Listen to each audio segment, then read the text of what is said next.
সকলোকে নমস্কাৰ জহাৰ।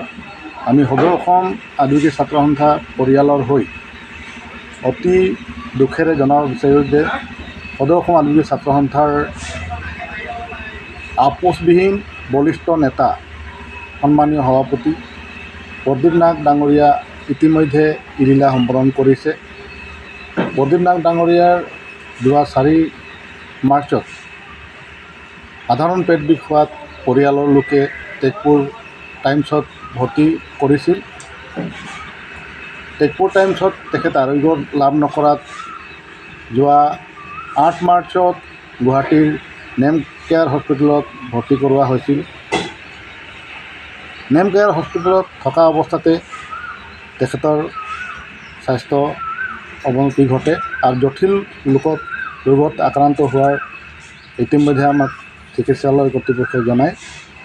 সেই হেতুকে আমি সদৌ অসম আদিবাসী ছাত্ৰ সন্থা পৰিয়ালৰ হৈ আৰু তেখেতৰ পৰিয়ালৰ হৈ অসম চৰকাৰক আৰ্জি কৰাত অসম চৰকাৰে উন্নত চিকিৎসাৰ বাবে 15 মাৰ্চ তাৰিখে তেখেতক দিল্লীৰ বেদান্তা হস্পিটেললৈ চিকিৎসালয়লৈ হস্তান্তৰ কৰিছিল আৰু আমি আশা কৰিছিলোঁ তেখেত আগৰ দৰে সুস্থ হৈ আমাৰ আদিবাসী সমাজলৈ ঘূৰি আহিব আৰু আদিবাসী ৰাইজৰ সমস্যাসমূহৰ ওপৰত বলিষ্ঠভাৱে মাত মাতি যাব। কিন্তু অতি দুখৰ বিষয়, তেখেত যোৱা 2 দিনমান ধৰি স্বাস্থ্যৰ সৈতে যুঁজি আছিল, মৃত্যুৰ সৈতে যুঁজি আছিল আৰু তেখেত আজি পুৱতি নিশা মৃত্যুৰ সৈতে যুঁজি নিয়তিৰ ওচৰত হাৰ মাগি প্ৰায় 2 বজাত ইলীলা সম্বৰণ কৰে। আমি সদৌ অসম আদিবাসী ছাত্ৰ সন্থা হৈ পৰিয়ালৰ হৈ গভীৰ শোক প্ৰকাশ কৰিছোঁ আৰু এজন বলিষ্ঠ নেতাক হেৰুৱাই আমি মৰ্মাহত হৈছোঁ। আমাৰ আদিবাসী ৰাইজৰ এটা বৃহৎ ক্ষতি অনুভৱ কৰিছোঁ আৰু তেখেতক আমি দিল্লীৰ পৰা অনাৰ ইতিমধ্যে ব্যৱস্থা কৰা হৈছে, যাৱতীয় কামখিনি কৰা হৈছে। তেখেতৰ শ্ৰদ্ধাঞ্জলি অনুষ্ঠানটো অহাকালি অৰ্থাৎ 9 এপ্ৰিল তাৰিখে ওদালগুৰি জিলাৰ বেঘাপাৰাৰ নিজ বাসগৃহত অনুষ্ঠিত কৰা হ'ব। সেয়ে সকলো দল সংগঠন, অনুষ্ঠান প্ৰতিষ্ঠান আৰু ৰাইজৰ উপস্থিতি আমি সদৌ অসম আদিবাসী ছাত্ৰ সন্থাৰ পৰিয়ালৰ হৈ কামনা কৰিছোঁ। ধন্যবাদ। জহাৰ। সকলোকে নমস্কাৰ জহাৰ।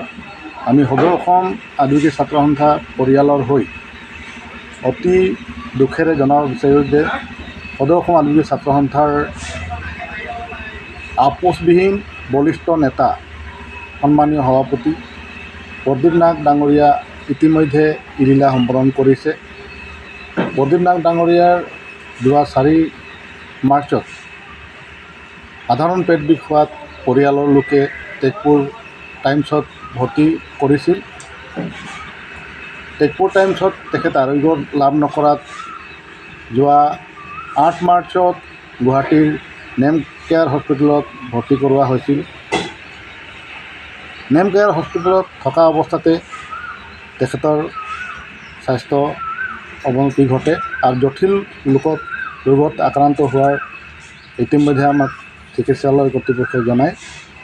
সেই হেতুকে আমি সদৌ অসম আদিবাসী ছাত্ৰ সন্থা পৰিয়ালৰ হৈ আৰু তেখেতৰ পৰিয়ালৰ হৈ অসম চৰকাৰক আৰ্জি কৰাত অসম চৰকাৰে উন্নত চিকিৎসাৰ বাবে 15 মাৰ্চ তাৰিখে তেখেতক দিল্লীৰ বেদান্তা হস্পিটেললৈ চিকিৎসালয়লৈ হস্তান্তৰ কৰিছিল আৰু আমি আশা কৰিছিলোঁ তেখেত আগৰ দৰে সুস্থ হৈ আমাৰ আদিবাসী সমাজলৈ ঘূৰি আহিব আৰু আদিবাসী ৰাইজৰ সমস্যাসমূহৰ ওপৰত বলিষ্ঠভাৱে মাত মাতি যাব।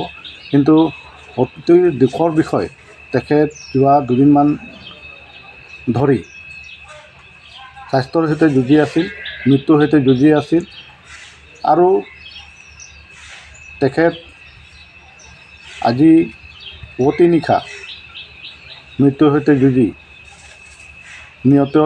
নিয়তিৰ ওচৰত হাৰ মাগি প্ৰায় 2 বজাত ইলীলা সম্বৰণ কৰে। আমি সদৌ অসম আদিবাসী ছাত্ৰ সন্থা হৈ পৰিয়ালৰ হৈ গভীৰ শোক প্ৰকাশ কৰিছোঁ আৰু এজন বলিষ্ঠ নেতাক হেৰুৱাই আমি মৰ্মাহত হৈছোঁ। আমাৰ আদিবাসী ৰাইজৰ এটা বৃহৎ ক্ষতি অনুভৱ কৰিছোঁ আৰু তেখেতক আমি দিল্লীৰ পৰা অনাৰ ইতিমধ্যে ব্যৱস্থা কৰা হৈছে, যাৱতীয় কামখিনি কৰা হৈছে। তেখেতৰ শ্ৰদ্ধাঞ্জলি অনুষ্ঠানটো অহাকালি অৰ্থাৎ 9 এপ্ৰিল তাৰিখে ওদালগুৰি জিলাৰ বেঘাপাৰাৰ নিজ বাসগৃহত অনুষ্ঠিত কৰা হ'ব। সেয়ে সকলো দল সংগঠন, অনুষ্ঠান প্ৰতিষ্ঠান আৰু ৰাইজৰ উপস্থিতি আমি সদৌ অসম আদিবাসী ছাত্ৰ সন্থাৰ পৰিয়ালৰ হৈ কামনা কৰিছোঁ। ধন্যবাদ। জহাৰ।